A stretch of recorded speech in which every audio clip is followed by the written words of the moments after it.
అసలు జగన్ గారిని అరెస్ట్ చేస్తా ఉన్నారు, అరెస్ట్ చేసి చేసుకొని ఉంటాడయా, లోపల ఉంటాడు. మేము కూడా బయట ఉంటాం, జైలు బయట. ఎన్నాళ్ళు ఉంటే అన్నాళ్ళు ఉంటాం.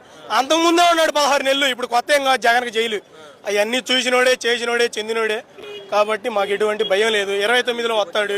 అయినా మీరు చూస్తారు జగన్ గారి మాట తీరు కానీ, జగన్ గారు ఈ మధ్యకాలం కూడా నన్ను అరెస్ట్ చేసుకుని విజయవాడలో ఉన్న అంత డేరీ అండ్ డాష్ గా మాట్లాడటం కారణం ఏంటంటారు? నమ్మకమయ్యా, అదల్లా రాయలసీమ లెడ్. అది మామూలుగా ఉండదు ఎవరు. రాజారెడ్డి గారు నాకు తెలిసినంత బయటకి అయితే ఆయన రాజకీయం నేను చూడలా. 666 రాజారెడ్డి రాజ్యాంగం, రాజశేఖర రెడ్డి గారు రాజ్యం చూసాం కానీ మేము ఆయన. ఇప్పుడు మరి లోకేష్ గారు కూడా చూస్తే మీరు చూసారు కదా, రెడ్ బుక్ చూసి వైసీపీ మంత్రులు గుండెపోటు కానీ హార్ట్ స్ట్రోక్లు వస్తున్నాయని చెప్పడం జరిగింది. మీరు కాలు చేసి పడిపోతున్నారు బాత్రూంలో అన్నాడండి. అంటే మందలగిరి ఆయనేనా? మందలగిరి లోకేష్ గారు ఐటీ మినిస్టర్ కమ్ము పిల్లలకి అమ్మ ఒళ్ళు వేసేది ఆయనేనా? ఫోన్ చేశాను నేను మా ఓడికి, పిల్లోడికి పడలా, మా బాబాయ్ పిల్లోడికి. ఏంటండి 15 ఏళ్ళు డబ్బులు లేవు అసలు, తిరుగుతా అంటే వేస్తాను అబ్బాయి.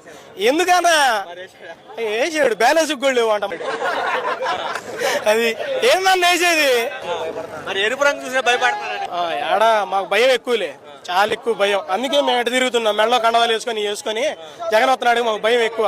అందుకే నేను కూడా మీడియాతో మాట్లాడతాను. ఎందుకని వైసీపీ అంత ధైర్యం ఏంటి అసలు రోడ్డు మీదకి వచ్చి? జగనే ఇక్కడ ఉండేది ఏమి లేదు. పలానోడు ఏం లేదు. జగనే ధైర్యం, జగనే నమ్మకం, జగనే ఏదైనా మాకు.